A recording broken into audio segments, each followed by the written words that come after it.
네, 다음으로 특정 거래 형태 인정에 대해서 말씀드리도록 하겠습니다. 일반적인 무역의 형태에 들어가기, 판단하기 어려운 형태를 나뉘어 놓은 것이고요. 그럼에도 불구하고 무역의 실적으로 잡는다.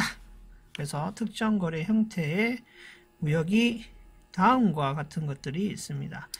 위탁 판매 무역입니다. 위탁 판매. 우리가 위탁, 맡긴다는 거죠. 맡겨가지고 수출을 한 다음에 그게 판매된 범위 내에서 대금이 결제되는 무역의 형태. 그래서 consignment라는 단어가 들어갑니다. 수탁 판매 수입. 수탁 판매 수입은 우리가 맞는 거예요. 그래서 물품을 무한으로 수입을 하여서 당의 물품을 판매된 범위 내에서 대금 결제가 이루어지는 형태입니다. 선행에서 대금 결제가 이루어지지 않는다는 것이 특징이 되겠습니다. 자, 위탁 가공 무역입니다. Processing Trade on Consignment입니다. 자, 가공임을 취득할 목적으로입니다. Processing이죠. 그죠? 어떠한 절차를 이행하고 그 절차 이행 이후의 인건비, 그죠? 가공비를 취득하는 것이 목적입니다. 그걸 하기 위해서 무역 행위를 하는 것. 여기에서 가공이라고 하면 제조, 조립, 재생, 개조 등의 개념을 포함한 가공을 의미합니다. 반대의 방향에서 이루어지는 게 Processing Trade on Trust입니다. 그죠? 수탁, 가공, 무역입니다.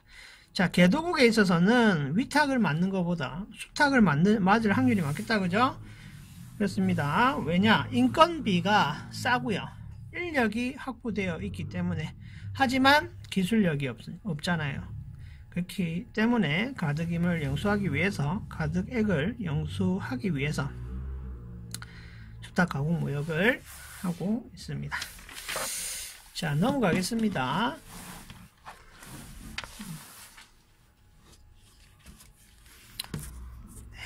넘어가겠습니다. 자, 보세 가공 무역 나왔고요. 별표하셔야 됩니다. 시험에 아주 자주 출제가 됩니다. 자, 보세 가공 무역이라고 하면 크게 떠올려져야 되는 것이 보세 가공을 할 수 있는 공간이 필요하다는 거예요. 그래서 이전의 개념에서 알아야 되는 게 BWT라는 개념입니다. BWT는 Bonded Warehouse Transaction입니다. 보세 창고 무역이라는 거죠. 여기에서 창고가 아니라 그 공간에서 가공 자체가 된다고 하면 프로세스라는 단어를 씁니다. 그래서 BPT로 줄여졌습니다. 이 시험은 영어를 물어보는 시험입니다. 그래서 줄인 글자도 여러분들 다 아셔야 되고요. 영어의 의미도 아셔야 될 것 같습니다. 자, 보세 가공 무역에서 보세라는 것은 관세의 지급 이전의 상태를 의미합니다. 그래서 원자재가 수입이 되고 나면 수입된 자재가 관세 미지급된 상태에서 가공을 하고 그 이후에 다시 수출하거나 안 그러면 수입되는 행위를 하는 것을 보세 가공 무역이라고 합니다. 자, 밑에 보면요. 임대 수출 나오고요. 임대 수출. 임대 수출도 마찬가지로 물품을 수출하고 일정 기간 이후에 수입을 다시 하는 건데 이때는 임대에서 사용되는 사용료를 지급하는 걸 전제로 하고 있고요. 만료일이 지나고 나면 그 소유권이 이전이 되던가 아니면 다시 가져오는 행위를 하는 겁니다. 방향이 반대되는 것, 임차 수입입니다. 우리가 빌려가지고 수입하는 행위입니다. 그죠? 여기서는 렌탈이라는 개념으로 보시면 조금 더 가깝게 이해를 하실 수가 있고요. 계약에 의해 물품을 수입해가지고 일정 기간 동안 사용을 하고 그 사용에 대한 비용을 지급하고요. 만료 이후에 그 대금에 대해서 그 물품에 있어서 소유권을 이전받거나 아니면 다시 돌려주는 행위를 하는 것이 임차 수입이 됩니다. 자, 다음으로 별표하셔야 됩니다. 연계무역입니다. 연계무역. 연계무역은 영어 표현으로 엄청나게 자주 나오고요. 설명은 짧지만 그래도 시험 출제 면에서는 가장 비중이 높다라고 보시면 될 것 같습니다. 연계무역은 카운트 트레이드라고 하고요. 바럴 트레이드는 물물교환입니다. 물물교환. 물물교환은 물건과 물건 간의 거래이기 때문에 환거래가 일어나지 않는다. 대금 결제가 이루어지지 않는다는 게 특징이고요. 한 개의 계약서로 계약이 됩니다. 자, 구상무역은 컴펜세이션 트레이드입니다. 컴펜세이션 트레이드는 구상비율이라는 게 있어요. 구상비율. 구상비율이 100%에 가까우면 바꿀수록 100%면 물물교환과 같이 볼 수가 있겠고요. 구상비율이 10%다, 50%다, 50대 50으로 한다. 이렇게 되면 그 해당되는 물품에 있어서 반이 물품이 아닌 결제 수단으로 결제가 된다라고 보시면 될 것 같습니다. 여기까지는 계약서가 한 장이 쓰입니다. 물물교환, 구상무역 이 두 개가 계약서 한 장에 이루어지는 거래입니다. 하지만 카운터 퍼체이스라고 있어요. 카운터 퍼체이스 대응구매입니다. 대응구매. 대응구매 같은 경우에는 계약서가 수입, 수출 별도로 이루어집니다. 두 건의 계약이 이루어지고요.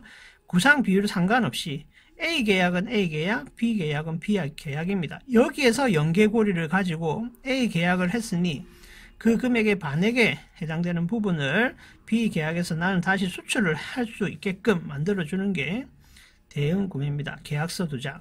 잘 아셔야 되고요. 자, 제품 구매입니다. 바이백 딜이라고도 하고요.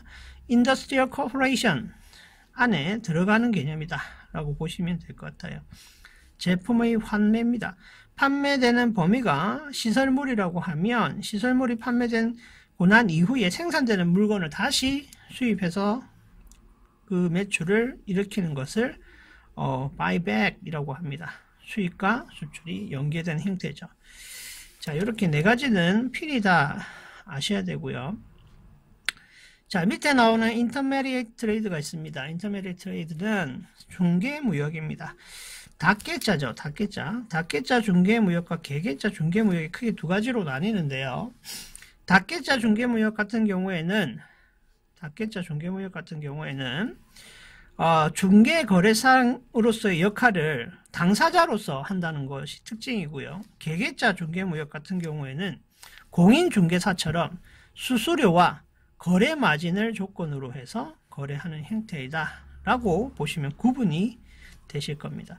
그래서 닭계자 중개무역은 A라는 수출자, B라는 수출자를 개입해서 C라는 중개상이 들어가요. 그러면 A와 B는 아는 사람입니까? 모르는 사람입니까? 이 계약이 끝난과 동시에 A와 B는 모르는 사람입니다. 그죠? A와 C가 거래했고요. C와 B가 거래했기 때문에 이 중개 거래는 노출을 시켜주지 않습니다. A와 B가.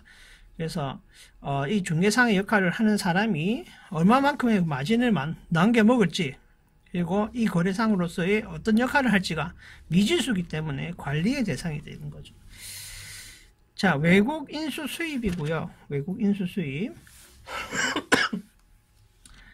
자, 수입 대금은 국내에서 지급이 되지만 이 지급은 국내에서 이루어져요. 외국 인도 수출도 마찬가지입니다.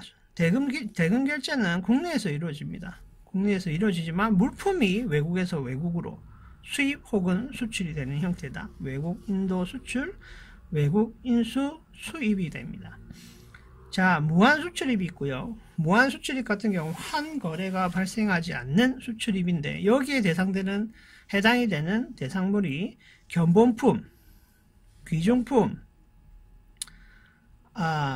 부품, 수리용품 이런 것들이 해당이 되고요.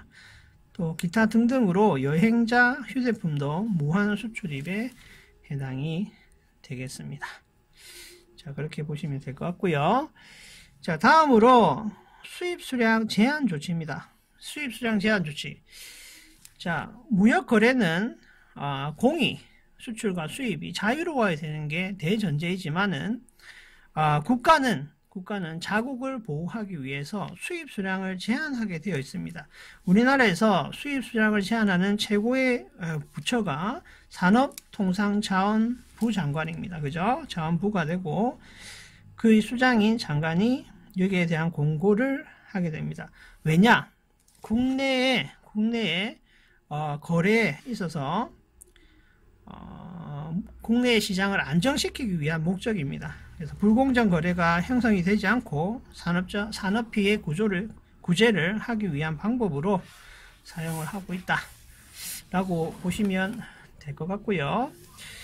자, 다음으로 나오는 게 전략물자 수출 허가입니다. 전략물자 수출 허가. 자, 이것도 마찬가지로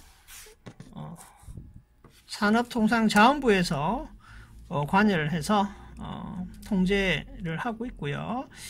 이 같은 경우에는 이 무역 자체가 위험도가 있는 무역입니다. 왜냐? 국방을 이유로 이루어지기 때문입니다.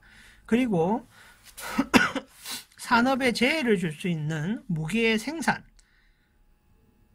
그 다음에 무기의 공급에 영향을 줄 수 있기 때문에 전략물자 같은 경우는 수출 허가를 받아야 된다. 이 전략물자도 1차적으로 직접적으로 사용이 되는 것도 있고 간접적으로 사용이 되는 것도 있습니다. 그 물량은 이렇게 리스트화 되어 가지고 산자부에서 공지를 하고 있죠. 자, 대통령령으로 정하는 수출 통제 체제라는 것은 어떤 것이 있을까? 이런 겁니다. 자, 바세나르 체제, WA라고 줄여서 이야기를 하고요. 핵 공급국에 대한 그룹이 이루어져 있는데 NSG라고 하죠. 이런 것도 운영이 되고 있습니다. 여기에 대한 부분도 잘 체크하셔야 될 것 같습니다. 자, 여기까지 하겠습니다.